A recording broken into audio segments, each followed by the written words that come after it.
Back with more Walking Dead. This is episode 5 of season 10. Very excited to carry on with the season. I'm really enjoying what they're doing with season 10 so far.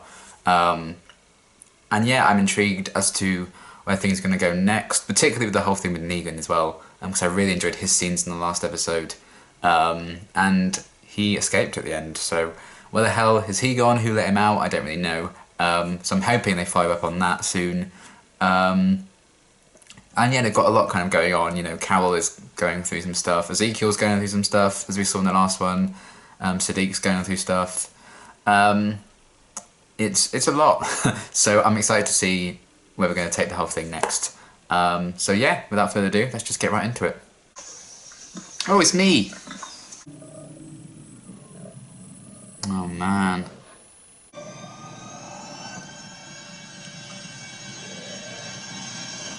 Oh dear. Maybe he just wants a high five?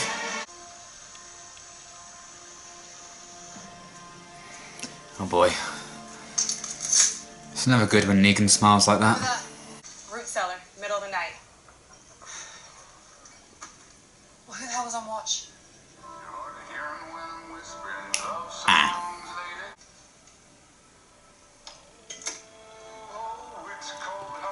Hello? Come on, let's fuck Carol.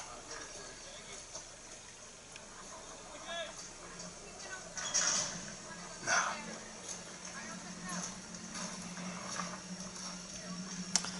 Too painful, probably. She was tracking something. Said she'd miss back here. Uh-oh. My dad used to tell me how like you and the Saviors would like whistle back. Oh my god. He's just like a Saviour fanboy. Say you had some granolas. Carl Grimes, I heard you shot him.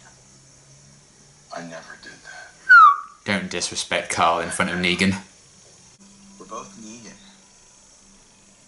Not this bullshit again. Oh, oh man. Oh, that was disgusting. Yes. Oh, whoa, okay. I think you got him. Needed a second to wrap your gift. Oh, fuck. Oh no. Oh no.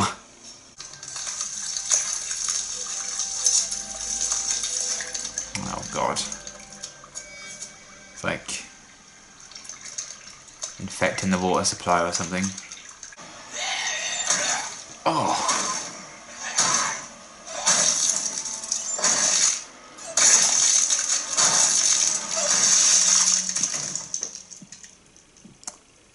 Oh.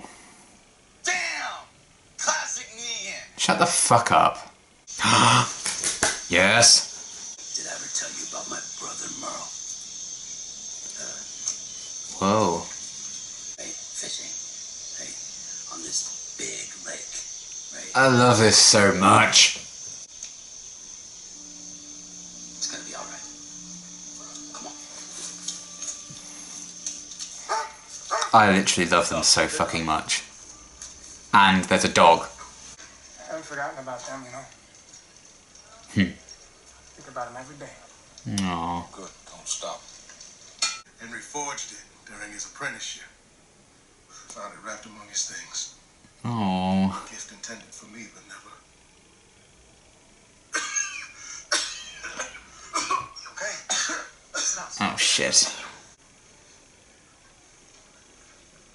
Holy. Did you know thyroid cancer had a 98% survival rate? Different times. Times of sorcery and witchcraft. Oh my god. So you know maybe we can't get away from it. But we can talk about it. I mean, what are we Yes. if not for each other? Always talk to someone. Mallow and me. Moving from place to place. I thought it was Marley and me. Just as long as I don't have to see that pasty, creepy ass face of yours ever again.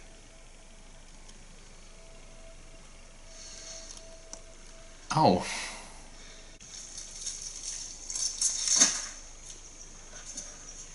Worst school ever. The border, the tree, Okay, so it was then. Why don't we cut the enemy down all at once? Because it would be a short-ass season. Oh! Oh dear.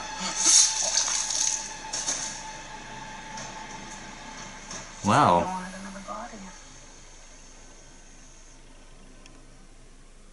When you say an answer in class, but the answer's wrong. Wheels come up off the ground. You are flying. It is like voodoo magic, man. Alright? Up and up. He's a great storyteller, I'll give him that.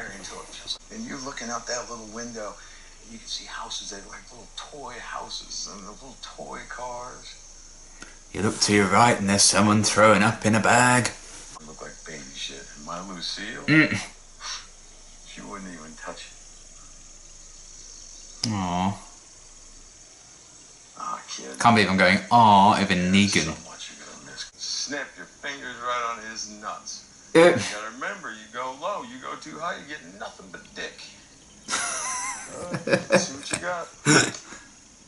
You're a natural. See, if nut tapping were a sport, Negan's so good with kids, isn't he? you wouldn't have to roll it In a up. non-creepy way. Still be in. I know a place and I'm pretty sure they're gonna take you in. It's got really high walls. Aww, he's gonna send him to Alexandria. Even has a mansion. Oh man. Oh, I love that. Well, that was bloody clever, wasn't it? Oh.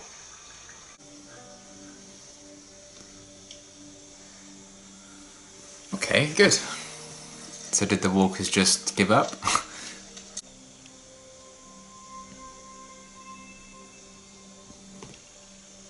What? Oh, they stole the supplies themselves. Hi. What's she saying? I said I don't trust you. You're the one who's been stealing shit. Problem. I've been trying really hard to like Magna for 2 seasons. It's just not, it's not going well. No. Oh, fuck. Oh, kill the bastard. Kill the prick. There's a test. What do you think? I think you're crazy.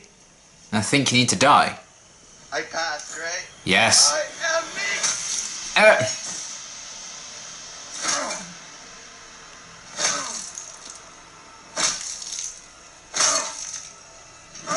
Ooh, okay.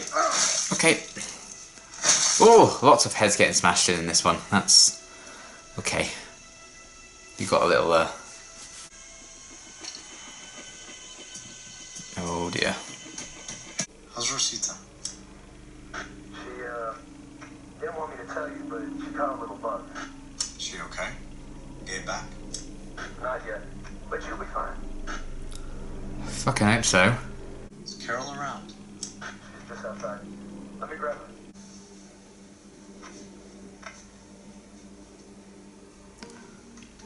Oh boy.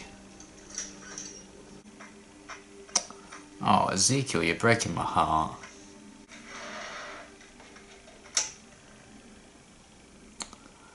Oh. You think I stole everything and hid it out there? Well, you did. Yeah, well, it wouldn't have been the first time. For 13 years, that's how you've looked at me. That is not true. Since the day you showed up. Someone who's never trusted anybody because no one's ever trusted her. Someone who's good. Well, she's not really giving them any reason to, is she? Right. So I came for him.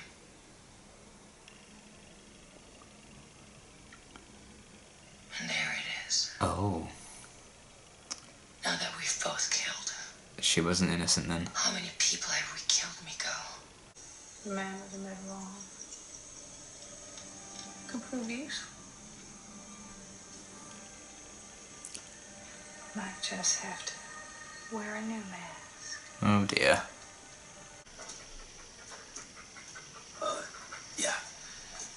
Sadiq has to go back. Kiss goodbye. It's, family.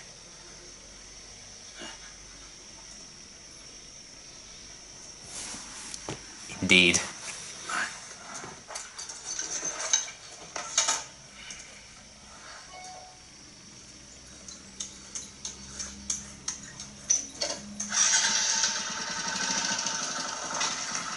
What did she say? All the way in. Oh! Whisperer. Yeah. Oh boy. Oh god. How is this gonna go? Alright, you big ass freak. Let's do this. Oh shit, it's gonna end, isn't it? Ah! Okay, I really liked that episode. I thought it was really, really good. I enjoyed getting like a lot of focus on like the newer characters, like Kelly, Magna, Yumiko, Connie, for example. To varying degrees of success for me, but you know, at least they're giving them focus, even if I think some of the stories feel a bit like out of nowhere and a bit forced, particularly the tension with Magna and Yumiko. I feel like Magna just suddenly having a problem with her seems a bit random. It just randomly seemed to start happening in the last one. To me, you know, it just personally felt like they could have done a bit better with like building that up. But it has provided some interesting kind of revelations about their past together and Magna's past. You know, she's obviously had a few dark moments in her life, so I enjoyed revelations about that and what that could mean for their relationship. So see where they go with it, but I just felt the reason behind that tension and the fact that Magna suddenly just started being a bit, I don't know, it just felt a bit forced to me. And yeah, there have been moments where I've quite liked Magna in her earlier appearances, but I have really struggled to actually like her, so I can't say I'm a big fan of her, to be honest. So I don't get too excited about her getting focused, but they've got some interesting stuff with her with this episode, with like some of the backstory we're getting, so we'll see what happens. But yeah, at least, you know, they are kind of fleshing them out a bit more, so we'll see what happens with that, even if I don't like the fleshing out. So yeah, we'll see what happens with that, and the fact that she was like stealing all these supplies and had like the secret stash, and clearly it's not the first time she's done this kind of thing. There's obviously a lot of layers to her, so hopefully as we learn a bit more about her and she becomes a bit more fleshed out and complicated, I'll actually enjoy the character a lot more. But right now I'm just like, oh, come on, I just roll my eyes whenever she's on screen. So yes, we'll see what happens with that. I mean, it's because of, you know, we have such good villains in the Whisperers and we have a lot of conflict going on with them already. Do we really need any more conflict in like the actual group that are fighting against the Whisperers? I don't think we do, really. That's why it's just a bit frustrating for me, that story. But anyway, we'll see what happens with it. And aside from that feeling a bit out of nowhere, just before the titles we saw like this walker like reaching for Kelly, and then they find her, she's fine. So what happened to the walker? Did I miss something? Maybe I did. That just felt a bit weird as well. I don't know. Either way, it did provide a reason for Connie to get some screen time as well when she went on the search for them. And therefore it also allowed for Daryl and Connie to team up and go on the search. And my god, I love those two. I know there's a lot of Daryl and Carol fans out there, but if Daryl was going to have a romance, I don't even know if they are even going to do any romance with Daryl. If he had to have a romance with anyone, I would personally want it to be with Connie. I just love the bond they have, the fact that Daryl is like learning sign language so he can talk to her. I love it. Very wholesome, the fact that he's opening up to her about a story with Merle as well. I really liked that. We've got quite a few mentions of like past characters as well, because we even got a Rick mention in this episode, which was pretty cool. So yeah, everything with those two, I love their dynamic and their relationship so much. And hopefully we can continue to see them explore that. But my god, I love Connie so much. She's so quickly climbed like my favourites list. Like I don't know, there's something about her, it's just so good. I just absolutely love her to her bones. Like I adore her so much. Definitely my favourite by a long shot of like the newer characters. So yeah, I enjoyed all their scenes with them like teaming up and stuff, and finding out about the secret stash and covering for it anyway. And what Daryl was kind of saying about family as well. You know, he understood why Connie wanted to lie for them because of family. And he was talking to her about his family earlier in the episode, so kind of all tied together there. I thought that was really, really nice. So yeah, everything that was cool. Seeing that Sadiq is still struggling a bit, I like that they're kind of addressing that, and the fact that he was saying to Ezekiel, like, you know, maybe you can't like deal with it or, you know, whatever, but you can talk about it. I really, really liked him saying that because I think he might have been helped a bit with his talks with Dante. So it's nice to kind of see him kind of accept that he does have these problems and he's not truly suffering in silence anymore. That was a really nice step forward for him. So hopefully they can continue him down that path to hopefully finding peace. 'Cause I like that he was so open and honest about, you know, he's been struggling ever since the whole thing with the barn. I enjoyed that a lot, opening up to Ezekiel.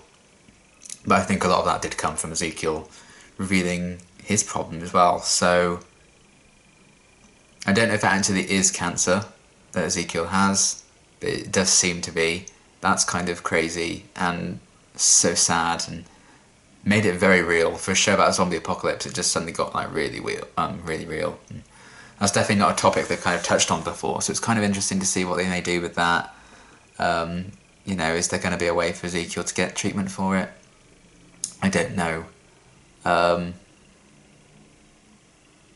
But, you know, this is a sad truth really, isn't it, that cancer is a very common thing, and it you know, it doesn't just go away because there's a zombie apocalypse, which is the sad truth of it.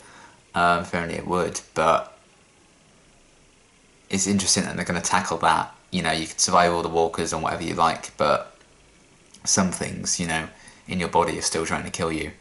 So where they're going to go with that, I'm not sure, but hopefully Ezekiel can find some sort of comfort or peace or treatment for it. And it would be interesting to find out what Carol's reaction to that would be if she ever finds out. I did enjoy him trying to like take that first step, I guess, to trying to reconnect with her by talking to her on the radio, but obviously he couldn't go through with it. There's a lot of tragedy surrounding Ezekiel this season as a character. It's very, very sad to see. You know, to see what he once was when we were first introduced to him in season 7, and where things have ended up for him. It's just really tragic. And it sucks. I really like Ezekiel as a character. So that might be quite tough to watch because, yeah, and the whole cancer thing is very close to home with our whole family. It's quite a common occurrence in our family, unfortunately, which is kind of terrifying, but hard to watch, but an interesting kind of topic to explore and an important topic to explore in an episode of a show like this. It really did bring the reality to it in a crazy way. And the fact that they were talking about that and revealing what happened there in the same scene as Sadiq was opening up about his problems and saying we just need to talk about things. Very important message to get across. So I really, really respected the show for doing that and being brave enough to tackle that kind of topic. So yeah, we'll see what happens with all of that. And the Whisperers continue to be creepy as fuck. They're so weird. Alpha is just insane, and we seem to be setting up some kind of thing with Gamma and Aaron, and the fact that I think Gamma may be on a mission now to like befriend him and maybe use him in some twisted way. So we'll see what happens with that, because I was like, where is this storyline going when they kept showing Aaron like following Gamma around? So I feel like Aaron might become a pawn in the Whisperers game, which would be an interesting kind of story for him to go through. Especially because he said, like, you know, I'm done playing nice. And then literally like 4 episodes later he's there handing bandages to the enemy, so maybe he's not done playing nice. So yeah, we'll see where they go with all that. That's kind of an interesting thing. And Alpha just outright killing that guy for having a suggestion and going against her plan. Funny as she's saying like, oh, that's democracy for you, but it doesn't feel like democracy, let's be honest. So yeah, I like that we continue to see, you know, what life is like in the Whisperer camp, outside of like the war. So we'll see what happens with that, and that ending obviously with Negan coming into contact with them. Is he going to join them? Is he going to, I don't know. infiltrate the gang and then kill them. I don't know. That would be cool. Because I feel like they are going for like a redemption thing with Negan. And I loved his scenes in this episode as well. Him and I think his name was Brandon, the weird kid. But I love the connection Negan was having, saying, you know, oh, I don't kill kids, and talking about Carl, you know, in a really nice way. Another old character getting mentioned. And then he formed that bond with that little kid, Milo, and the mum. That was really, really nice that he saved them. And then obviously Brandon's just twisted in the head. I did like the idea of like this character whose father was like a whisperer, a saviour even, and he kind of worshipped that idea and worshipped Negan and worshipped that world, and wanted to bring it back, and he was just so like twisted from it. And Negan kind of went against that, and that shows how far he's come, you know, and how much he's changed, which is really cool to see, because I do feel like he might be redeeming himself, and maybe coming into contact and tackling the Whisperers head on would be a way of doing that. We'll have to wait and see what happens with that. I'm not sure, because obviously he kind of almost inhabited the old Negan persona in this episode by putting the jacket back on and having a new kind of version of Lucille. And when we saw him dressed up like that at the end, we kind of embraced that after he saw what Brandon had done to, you know, the mum and the kid. But I really did like Negan's scenes with them. It was very, very wholesome. And the fact that he killed Brandon when he saw that, you know, Brandon had killed them, I think is very telling of... He does have a moral compass somewhere in there, maybe deep, deep down. So I loved all those scenes with him. I thought it was a great display of how far he's come and how much he's changed as well. But how easy it is for him to maybe slip into his old ways. Because it was a very like season 7, season 8 Negan we saw in that last scene. He was trying to attract the walkers. I felt like he was trying to find the Whisperers as well, obviously, because he was like crossing into their territory. So what his plan for the Whisperers are, I don't know, but I'm intrigued to find out. But yeah, overall, I really, really enjoyed this episode a lot. Just a few things with like, I'm just not really connecting with Magna a lot, and that story felt a bit forced and out of nowhere. And the whole continuity of that Walker reaching for Kelly, and then they just didn't resolve it. It was just gone when they found her. I would have liked them to kind of answer that. But outside of that, I really, really loved everything else we got. And I'm very, very excited to see where we go next with this season, because we have, 3 episodes left already until the mid-season finale. So yeah, really, really enjoying this season so far, and this was another great episode. I also really liked the brief interaction that Alden had with, I can't remember his name, but Tammy Rose's husband. The fact that these two are both lost like people they loved to the Whisperers, and they've kept having a few interactions this season. I did notice that, and I really enjoyed their little talk as well. When Alden was like, you know, I think about them every day, and the guy was like, good. Obviously, you know, he lost his wife and everything, and Alden lost his girlfriend, so it's nice that they're kind of still, however briefly, talking about the trauma that they went through, and they're still very much remembering what happened. I really enjoyed that little sequence as well. So yeah, time doesn't forget, and I liked that scene quite a bit as well. But yeah, really enjoyed this episode, and I'm continuing to love this season. So we'll see what happens next. There's some very interesting things being set up, and I can't wait to see what they're going to do with them. So yeah, loved this episode a lot, and until the next one, thanks for watching.